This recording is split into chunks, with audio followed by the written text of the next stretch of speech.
Hello everyone, welcome back to my another cake making video. তো আমি তো এই কেকের কিছুটা ভিডিও আগে দিয়েই দিয়েছিলাম। তো এটা হচ্ছে পার্ট 2। আর এই কেকটা চকলেট কেক। তো এই কেকের পুরো ডেকোরেশনটাই আমি আমার মতো করে করেছিলাম, কেননা কাস্টমারের কোনো ডিমান্ডই ছিল না। কাস্টমার বলেছিল ডিজাইনটা তুমি তোমার মতো করে দিও, কিন্তু কেকের চকলেটটা একটু বেশি করেই দিও। তো আমিও তো কাস্টমারের কথা কি আর ফেলতে পারি, তো ভরে ভরে আমিও চকলেট দিয়ে দিয়েছিলাম। কাস্টমারের সমস্ত আবদারটাই আমি রাখার চেষ্টা করেছিলাম।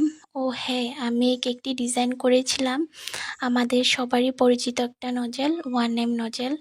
এই নজেলটা দিয়ে কাজ করতে যে কত সুবিধা হয় সেটা একমাত্র আমরা বেকার্সরাই জানি। তো এই কেকটি যিনি নিয়েছিল উনি ছিল আমারই একজন রিপিট কাস্টমার। সে আমার থেকে আগে অনেকবারই কেক নিয়েছে, আমি যতদিন ধরে কাজ করছি উনি আমার কাছ থেকে প্রত্যেকবারই কেক নিয়ে থাকে।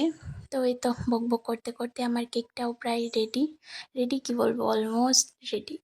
তো কেকের উপর আমি একটা সুন্দর করে বাটারফ্লাইও লাগিয়ে দিয়েছিলাম, তারপর কিছু সুগার বল লাগিয়ে দিয়েছিলাম, দেন একটা সুন্দর করে হ্যাপি বার্থডে ট্যাগও লাগিয়ে দিয়েছিলাম। তো এই হলো আমার কেকের ফাইনাল লুক।